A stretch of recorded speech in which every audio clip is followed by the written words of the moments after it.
Hello and welcome to the October 14th edition of Speedway Digest Thursday Night Thunder, the most hardcore motorsports program on the internet. This is episode 222 of the series.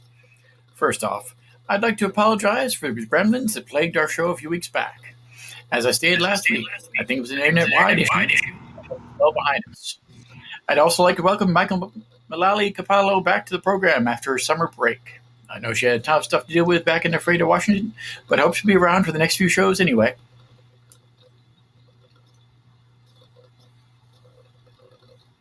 Our first guest this evening is Steve, I'm going to say this wrong, Mesler, an Olympic gold medalist / three-time Olympian. Mesler is the co-founder of an international award-winning education nonprofit, Classroom Champions.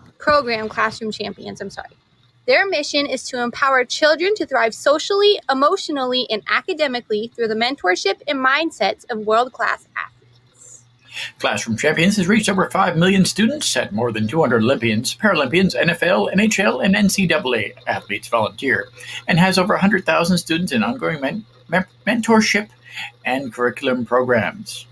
We're currently standing by for Steve to dial in here, who should be in any moment now. But let's go ahead and do a little bit of review. I've got some upcoming news for the show. We're going to talk a little bit later this evening about the recent announcement from Tony Stewart Racing. They're going to have an NHRA program next season. That'll be interesting. It seems like they're taking it a little bit away from like Don Prudhomme Racing is what my estimate is, because they've got Leah Pritchett and Matt Hagan who'll be racing for Tony Stewart next season. That'll be pretty awesome. We're also going to be talking a little bit more about some of the changes in NASCAR coming up next year, as well as the changes in IMSA. There's some interesting news there. As I said, we're currently standing by for Steve Mesler to call in. We do have Jason Alder who's standing by as well, but he'll be on in a few minutes. Let's go ahead and see how long it takes Steve to connect. Should be just a couple minutes now. So what sort of exciting racing news is going on out there in the freight of Washington lately? Well, in Ephrata, there's really nothing that's ever interesting, but there was just a big race in Tri-Cities, which is about an hour for me, maybe an hour and a half. I guess it's been I can't even remember exactly how many years, but it's been upwards of 10 years before that track has even been open. And so the owners of Hermiston Raceway in Hermiston, Oregon, got together, and a couple of the promoters and stuff from Wenatchee Valley Super Oval, and a couple other racetracks got together, and so they put on a big fall classic, which is usually held at Yakima Speedway, but that track closed down, so they reopened Tri-Cities Raceway to hold their fall classic, and I believe they even sold out. Awesome. Yeah, so that's pretty cool. I hope to catch a race there next season. It looks like a pretty cool track, but there's only one way to find out. So I saw that you're planning on teaching one of your nephews how to become a future star in the racing world. How's that going? It's going really good. He showed a lot of interest in the sport since he was just a little tiny kid going to the races with us.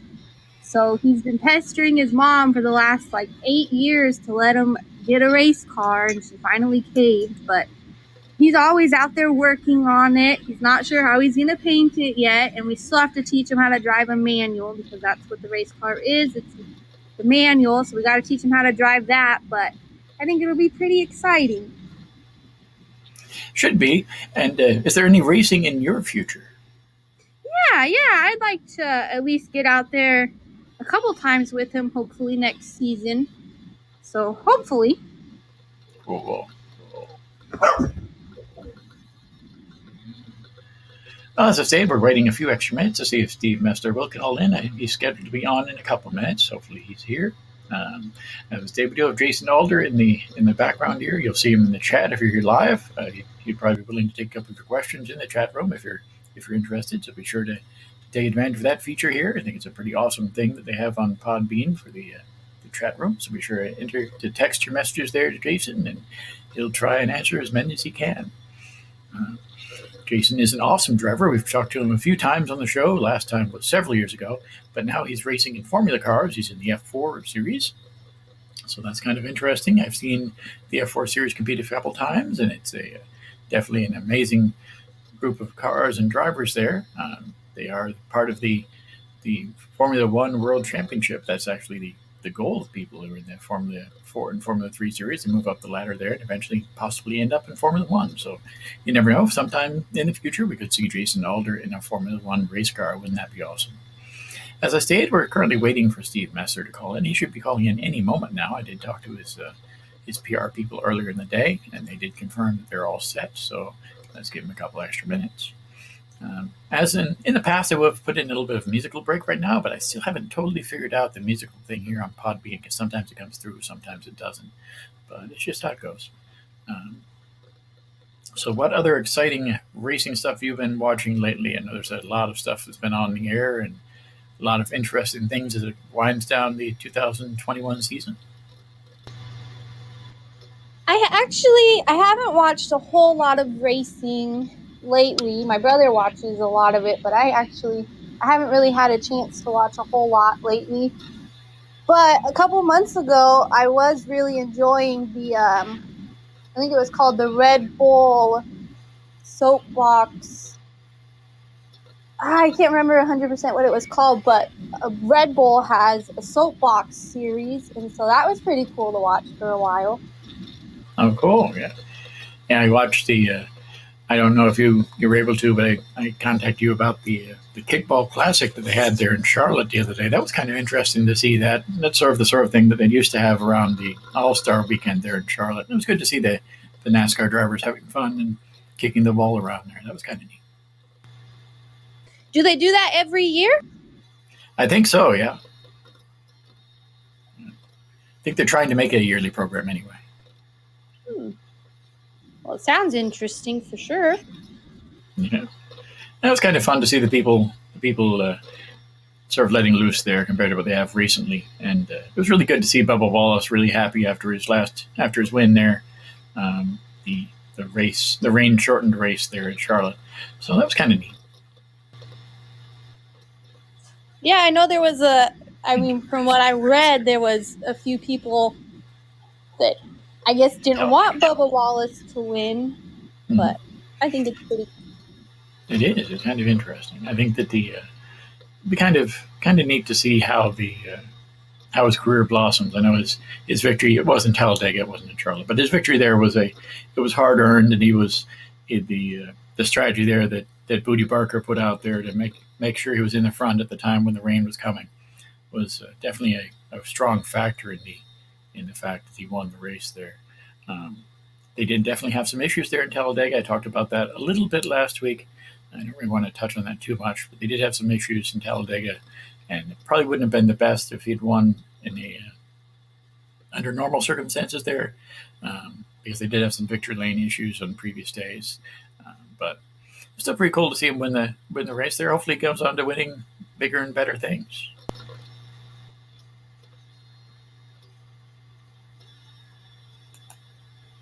Once again, we're still on hold waiting for Steve Mesler to call in. We're going to give him about another 2 or 3 minutes, maybe a little bit longer than that, just to be on the safe side. And we'll give him until about 8:10 or shortly thereafter, and then we'll go ahead and move on to our next guest if that hasn't happened yet. As I stated, Jason Alder, the current Formula 4 driver, is in the waiting room here. So I see there's another listener who's just shown up and entered the chat. So if he has any questions for Jason, go ahead and put them into the chat room, and he'll take a look at them and see if you can get an answer for that.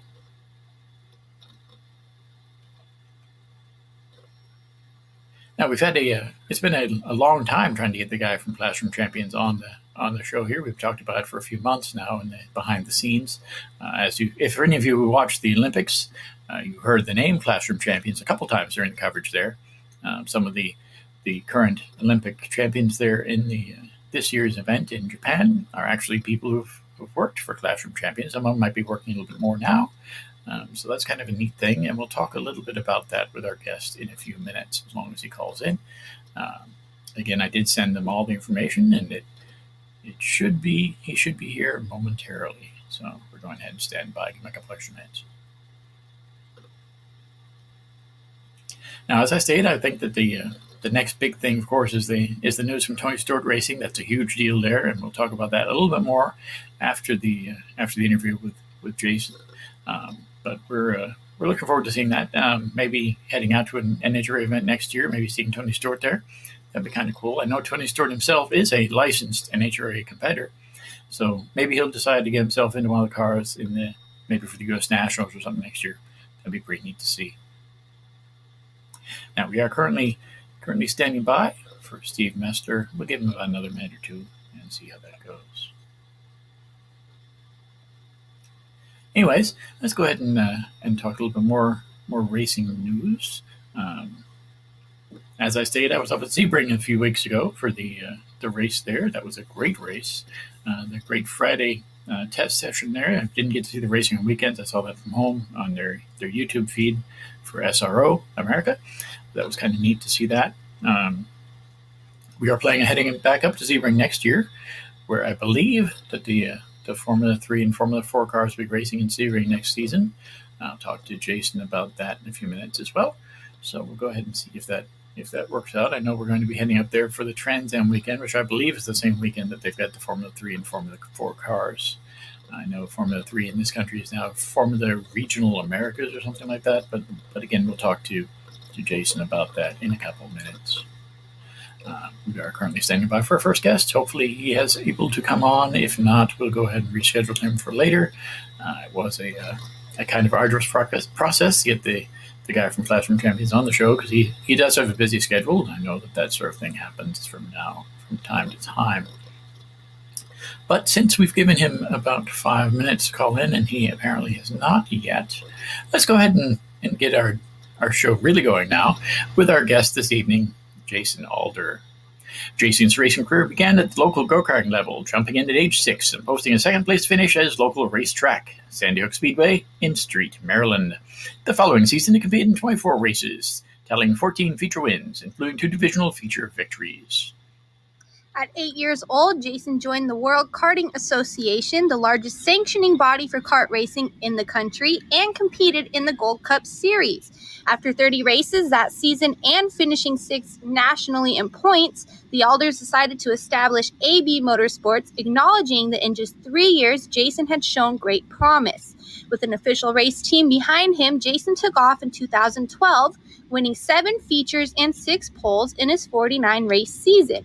He finished 2nd nationally, regionally, and locally in points standings and earned the Most Improved Junior Driver at Sandy Hook Speedway.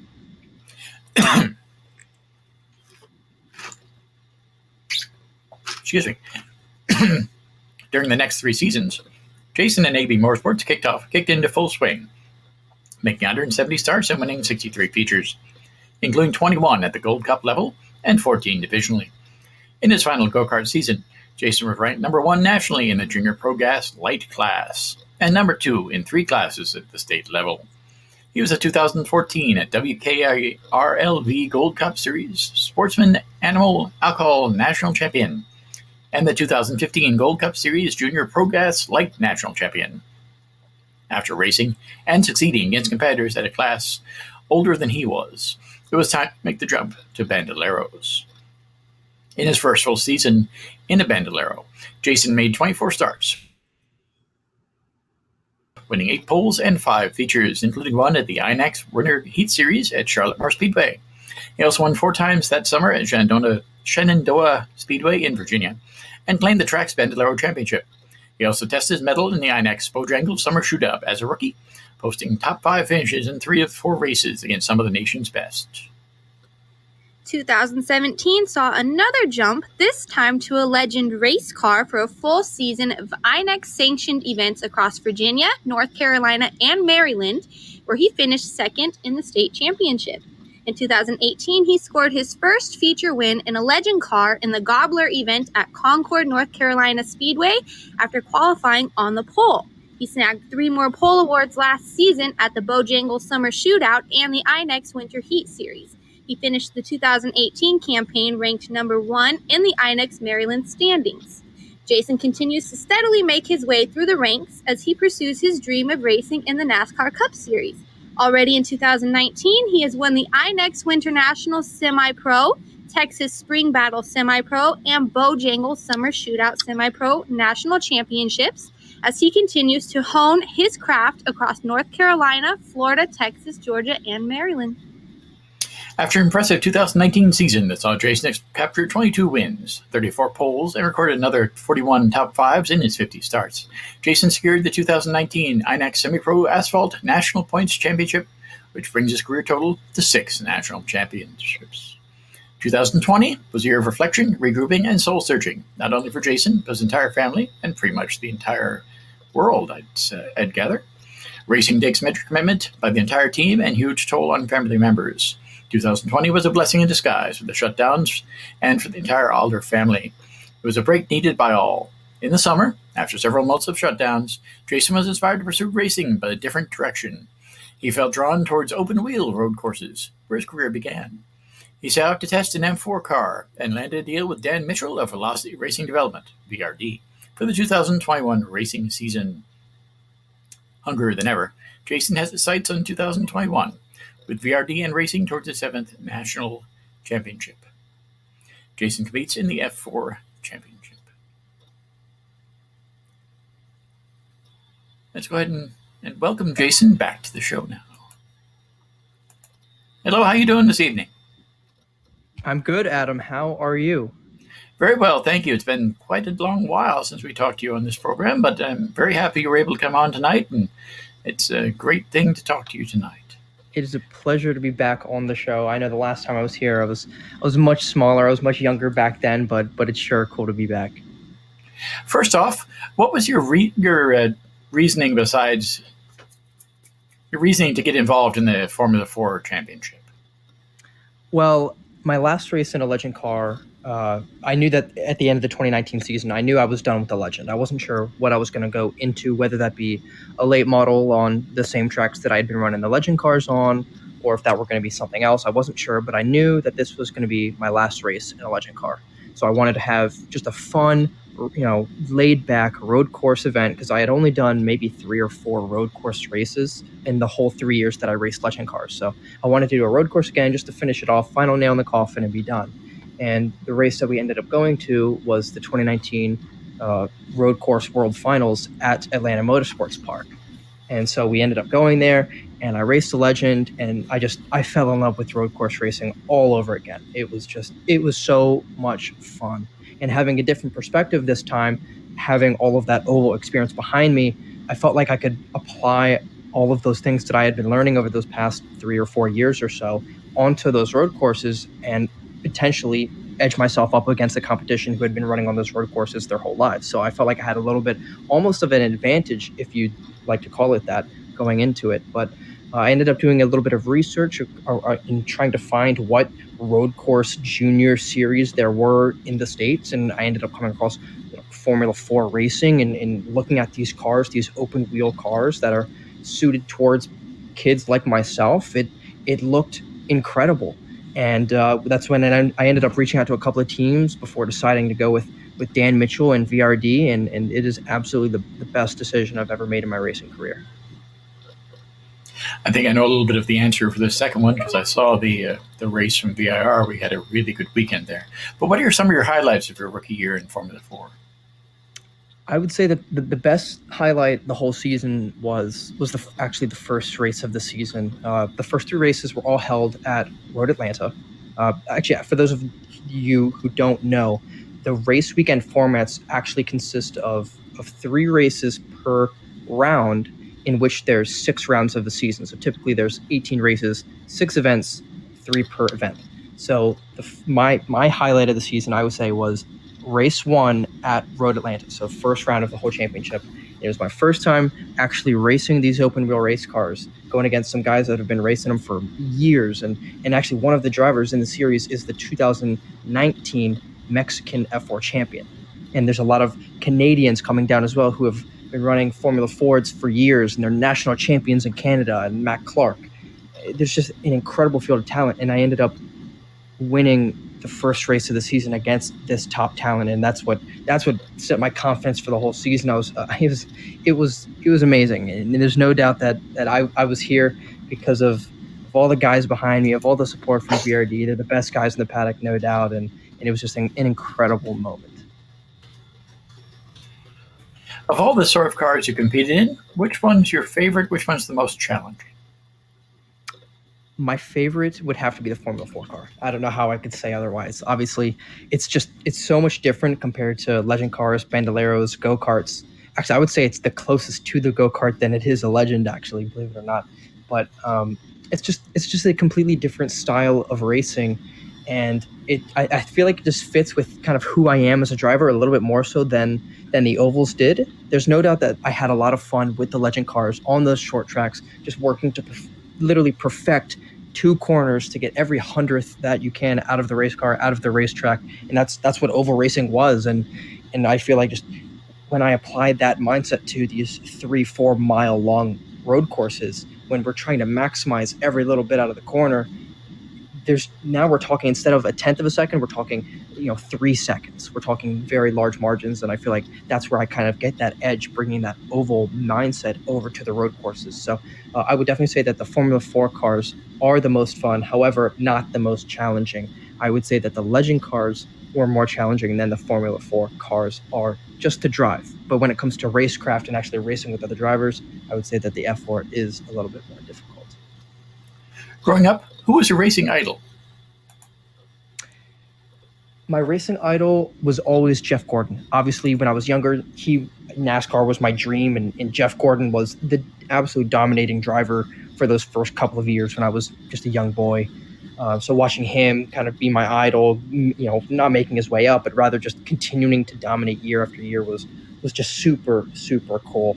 And obviously, he's retired now, and I really don't know if I have an idol now. I'm kind of looking at some of these other drivers in the top, and they're just a couple years older than myself. Obviously, Colton Herta's 20, something like that, 19, 20, 21. He's just a couple years down the line for me. So a lot of the idols of today are people very similar to me. And what is your ultimate racing goal? I would say simply just to be a paid professional race car driver. Obviously, I want to make it as high as I can up the motorsport ladder, whether that be here in the States with something like IndyCar or NASCAR, or something overseas like F1, or perhaps even something that covers both, some kind of sports car racing, some kind of endurance racing. I'm not sure, but as far as I'm concerned, as long as I'm in a race car, that's all I can really dream and hope for. So really where it goes, I don't really mind as long as we're going up. That's good for me. There you go. Well, I'd like to throw you out to my co-host, Mykkal Mulalley Kapalo in Freda, Washington, who has a few questions for you as well. And I probably got a couple more after she's done. Okay, so my first question for you, Jason. How did it feel to be back in a race car after the chaos of what was 2020? Oh my goodness. This moment in particular sticks out to me very much. It was at Audubon Country Club in Chicago, Illinois. This was the first time I was back in a race car since Atlanta for that Legends Car road course race, and it was also my first time in a Formula 4 car. And I'm not sure if it was simply due to the fact that I had been out of a race car for so long, or because it was a completely different car, but jumping back in, I expected it to feel like completely foreign to me. But for some reason, getting in the car, it felt like I was back home, if that makes sense. It just felt like, finally I'd been waiting, 9-10 months or so to get back in the cockpit of a race car, and to be able to do that again it was amazing. It's almost indescribable by words. It was a truly awesome feeling. And then to be able to do it on an awesome track like Audubon was awesome. So you kind of just touched on this a little bit, but do you have a favorite driver in the NASCAR Cup Series as of right now? I'd have to say Kyle Larson. I really would. I know I'm hopping on the Larson bandwagon. He is arguably one of the biggest followings right now, but clearly, he goes from, running some pretty decently, better than his teammates, to obviously leaving, and then to come back and to literally dominate like he's doing it is so cool to watch and to witness. I actually saw Kyle Larson when he was racing at Williams Grove Speedway for the World of Outlaw series. I went and visited and just kind of watched, and I was actually sitting on top of one of the haulers on the infield watching the World of Outlaws race, and there's Kyle Larson and Casey Kane running their 410 sprint cars, and it was super cool seeing Kyle Larson drive around that racetrack. There's no doubt that he is good in a cup car. Some of that, I would say, has to be from being able to drive these sprint cars. And what is your most memorable racetrack, ever? It would have to be 103rd Street Sports Complex in Jacksonville, Florida. That's a go-kart track. It was the place I got my first national win in a go-kart. And then I feel like every year we went there for go-karting, it was like the best race of the season. We would win 4 or 5 out of 7 events. And it was really, as far as domination came for me in my career, it was as close as we got to domination. I just remember going there every time, knowing that we were the guy that everyone looked at. And so I don't know why that track in particular, it almost feels like it chose me, but something about having half the track literally being just a quarter-mile front straightaway, and then the other half of the racetrack is corners getting back to the end of the straightaway, and then it just runs the whole distance of the racetrack again. It was almost like the Daytona of road course racing for go-karts here on the East Coast. I love that track so much. Sounds like it. It sounds really neat. Well, my final question for you tonight, Jason, what do you enjoy doing in the off season, if there is such a thing? That's actually a pretty good point that you bring up, if there is such a thing. There really is no off season. When the racing ends, the testing begins. So obviously we have my final race of the season coming up here in COTA in a week and a half. And then after that, I know we're going to be testing the race car for the next season. Not sure exactly what that is, but we'll figure that out pretty soon here. And other than all of that off-season testing that we're going to be doing, I would say putting in as much time on the simulator as I can to keep myself sharp, keep my skills sharp, keep my brain sharp, kind of prepping for that upcoming season, because I know I'm gonna have a lot of work to do ahead of me in the off-season and all during next year, 2022. I'm not sure what car I'm going to be in, but no matter what it is, it's going to be more of a challenge than this year, and even more so than when I was racing legend cars. So I would just say, putting time in on the simulator, keep myself strong, keep myself fit, and focusing on that next race.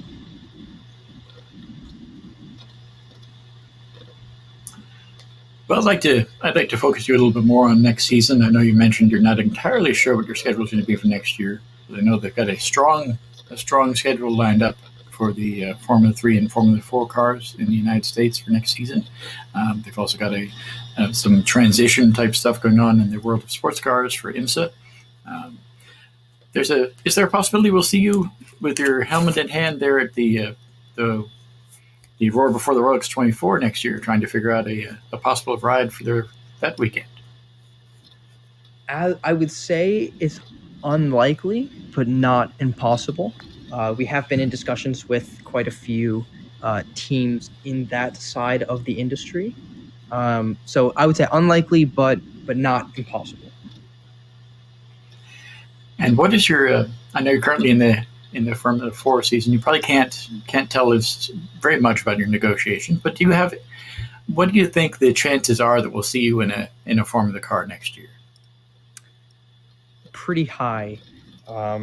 Obviously, like I said, there are a couple possibilities for where we go next season, but the top of the priority list is Formula Regionals Americas for 2022. That is the goal, and assuming we can win this championship here at COTA in a week and a half here, obviously the winner of that series gets a $250,000 scholarship towards the Formula Regional Americas program. So assuming we can win that, it's pretty much a confirmed 100% yes on Formula Regionals. If not, then it's still most likely towards Formula Regionals, even without the scholarship.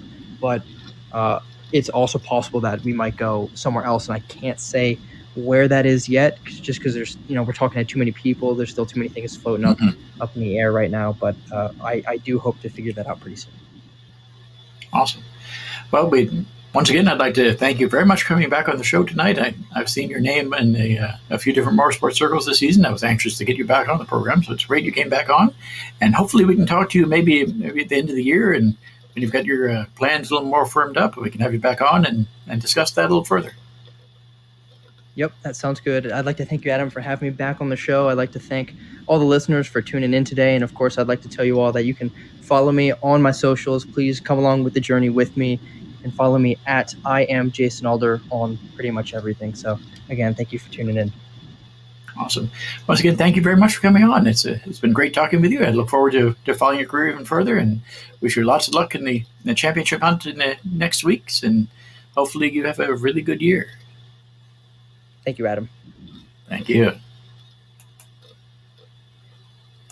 Once again, that was Jason Alder. Again, it was a great to chat with him this evening. We are having a little bit of technical issues with our previous guest here, Steve. I don't know if we'll be able to get him on the program tonight. We are trying our best to give him as much information as we can here. Let's go ahead and see if we can try one little thing here. I don't think we can. We're trying anyway. Let's hit this button really quick and see if this helps.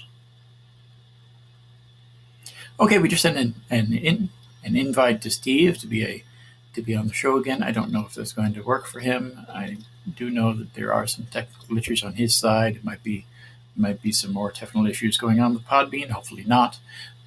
But once again, we'd like to thank Jason Alder for coming on the show tonight. He's a great driver. He has a great history. He actually has a good history with the show here. And we'll go ahead and play a little clip from him probably next week. We'll go ahead and play that on the program here if we can figure that out. And let you hear what he sounded like the first time I talked to him. It was a totally different gentleman than what we talked with tonight. And it's kind of cool. As I stated, they had some the big news today from Tony Stewart Racing, where he's going to be racing in the IHRA next year. That's kind of awesome. So let's go ahead. In the NHRA next year, that's pretty awesome. And he's got a good team behind him. How do you feel about the fact that Tony Stewart has decided to lend his name to the National Hot Rod Association for next season? I think it's interesting for sure. I think it's a great way to kind of shake things up a little bit. I'll be curious to see it all, but I think it'll really shake things up, and I think that it's just beyond interesting. It is. It's kind of a big deal, because I know he's currently engaged to Leah Pruitt, which is interesting, to Leah Pritchard there. We've had her on the program before. You can look that up at speedwaydigest.podbean.com. Go through it. I know it's been a little while since she's been on the show, but she was on the program before. So that was kind of interesting to see that he's got her and Matt Hagan, the former world champion. So that's a pretty big name to have on your list of drivers. So that'll be pretty awesome to see next season. As I stated, I think it's probably the way for Tony Stewart to get involved in racing himself in the National Hot Rod Association. Because when he first signed on with Joe Gibbs, I know a lot of you will remember, he actually kind of joked that he wanted to be included in the U.S. Nationals, since Joe Gibbs Racing had a National Hot Rod Association team at that point. I don't really think it was a joke. I think he was really interested in going drag racing, and it'll be cool to see if he actually shows up at the U.S. Nationals in his own car next year. We're hoping, got our fingers crossed that would happen. Currently on our racing schedule for next season, races we're planning on attending, the Gator Nationals is always on the list there in Gainesville. We didn't make it there this year because they rescheduled the race, and it was just kind of weird. Last year they had the race, but it was also rescheduled, and it was really, really limited attendance there. But it'll be interesting to see how that goes. There's definitely some changes going on in the NHRA. There's some changes happening in the IHRA, for that matter, that we don't hear a lot about, with them losing tracks, but they're also losing tracks in the NHRA as well. So Some of that's pandemic related, some of that's development related, some of that's there's all sorts of reasons why that happens. As I stated on this show a few weeks ago, actually it's probably more than a month now, the fact that Palm Beach International Raceway is probably going to be closing after the 2021 season. I don't know if that's going to last until March, which they had originally reported that they might stay open until March. If they do, there's a few of the races that are going to be pretty cool out there that hopefully are well attended. Hopefully, they decide to bring back, going back to the NHRA again, hopefully they decide to bring back the Pro Winter Warm-Up there, because that was a great event to be held at Palm Beach International Raceway. So hopefully they do that. I don't have any insight into it anymore. I haven't been able to get in touch with people at the track for a little while. They don't send out releases or anything like that anymore. So we'll see how that goes. Hopefully they can go up with a bang, as it were. Again, we'd like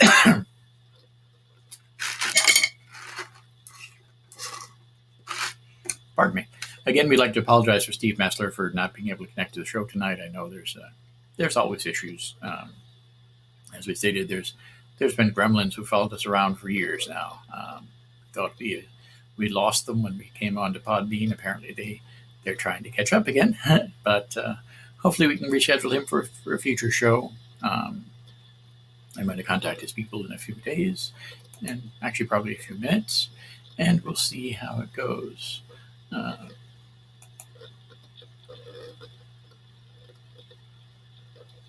Steve just sent me a message saying that he was really pumped to come on the show. We apologize that the app isn't working on his Android for whatever reason. He is one of the reasons he won gold in the Olympics was Jeff Bodine. Of course, Jeff Bodine, who designs the bobsleds. So we'll try and connect hopefully in the next couple of weeks. We're going to have some interruptions in the show, more than likely let's check and see our little handy-dandy schedule here. We'll have the show next week. We'll probably have the show in the following week on the 28th, although that's a little iffy. I'll let you know next week if we're going to have the show on the 28th, and we definitely will not have a show on the 4th of November, because I will be out of the country on the 4th of November. We'll be on a cruise there, Carnival cruise on the new ship, the Mardi Gras. We'll be heading down to Mexico and to Honduras. So it should be fun. It should be a great trip. Actually, on the 4th, we'll be at sea. We'll be on our way back, it's kind of sad to think about that now, but I'm really looking forward to the cruise. It's been a long time coming. We actually have planned this cruise for more than a year now, and it's one of those sort of things where we had a cruise planned and it was canceled, and then we had to reschedule for whatever reason. And we had originally planned to go on a cruise last year, April, and as everybody knows, COVID sort of reared its ugly head then. Then we planned to go on a cruise early this year, around the Rolex 24 time, and we didn't end up doing that. But we did. We actually didn't end up going to the Rolex 24 this year because we didn't end up doing that. But things happen. We rescheduled the cruise in the beginning of this year for October on Norwegian, the NCL Joy. We received word sometime early in the summer that the Norwegian cruise had been canceled, and that's when I went ahead and scheduled the cruise for Mardi Gras from Carnival Cruise Lines. And it's getting really close now, it's like 16 days away. So knock on fake wood here that everything goes well with that. So it's a shame that we weren't able to talk to Steve tonight, but I will go ahead and contact him after the show is over here and try and reschedule him for next week if possible. If not, we'll schedule him for early November. Now, it's been a great night with Jason Alder. We'd like to thank him once again for coming on the show. We'd also like to thank Mykkal Mulalley Kapalo for coming back on the show, and we hope to talk to her next week, hopefully, if that all works out. Be sure to check out past episodes of Thursday Night Thunder, as well as the other shows on the Speedway Digest Radio Network at speedwaydigest.podbean.com. You can also check out the show on Facebook by searching for Speedway Digest Thursday Night Thunder in the search bar. I also invite you to read the articles covering all aspects of motorsports at speedwaydigest.com. Let's go ahead before I close out the show. Let's ask you, how do you feel about the the increased racing they've announced for the Pacific Northwest, specifically some of the NASCAR events and the ARCA racing that's going to be taking place in Portland next year. I think it's great, and I hope that more tracks and stuff around here anyway follow suit, because we really do need more racing around here. I mean, the local racing is great. I love local racing so much, but we truly do need a little more, not a little more, but we need more professional racing around here. So I think it's great. Awesome. If you're a fan of South Florida and who isn't, be sure to check out the latest news and information about our Slice of Paradise at my site, Fabor Fantastic Finds. You can be found on Facebook, Twitter, and by heading to Fabor Fantastic Finds at WordPress.com. That's FABORPLUMBS, Fantastic Finds, .wordpress.com. The easiest way to follow on Twitter is by going to @PBHappening. Unfortunately, I haven't been able to update that site quite as much over the past week, 10 days or so like that. I did post a review of Fright Nights at the South Florida Fairgrounds. I posted that on, I believe it was Sunday of this past week. So you might want to check that out. Halloween time is my favorite time of year. It's a great time to be here in South Florida. There's a lot of amazing events going on. We've been fortunate enough to go to 2 of them so far. We went to Fright Nights at the South Florida Fairgrounds on Saturday. Went to the Enigma Haunt a few weeks ago. Last month, we got to go to Halloween Horror Nights in Orlando at Universal Studios, Florida. Are you going to be doing any Halloween special stuff out there this year? They don't really do a whole lot of Halloween-y stuff around here. They have like a trunk or treat that's put on by a local car group that does like car meets every Saturday. So they do like trunk or treat with that. There's a couple haunted houses that I always tell myself I'm going to go to, but then I always wuss out. But there's a few things I can never get the courage to go through the haunted houses. I always, like I said, I wuss out. I do. Well, you think with the stuff your husband's been through this past year, you wouldn't have any problem at all going through the fake horrors with the big issues he had this past year. That is true. I might make it through one this year. I know he wants to go to Scarywood, which is in Idaho, but like I said, that just really scares me. I don't know. I overthink it. Like I said, I'm the biggest wussy. I can't watch scary movies really because I get freaked out. I'm a wussy. I'm that way too, but I think that the best thing about that is if you, first off, you realize that it's not real. I know that's a tough thing to do because they're really good. A lot of them are really, really good at what they do. The second thing is to get to know the people behind the scares, behind the actors and that sort of stuff. Because as soon as you know the people's names, you know a little bit more about what they are behind without the masks and without the makeup. It makes it a lot more fun, especially when you go through a haunted house and they call you by name and they encourage you to become more involved. I think that's really one of the most amazing things about Halloween for me anyway.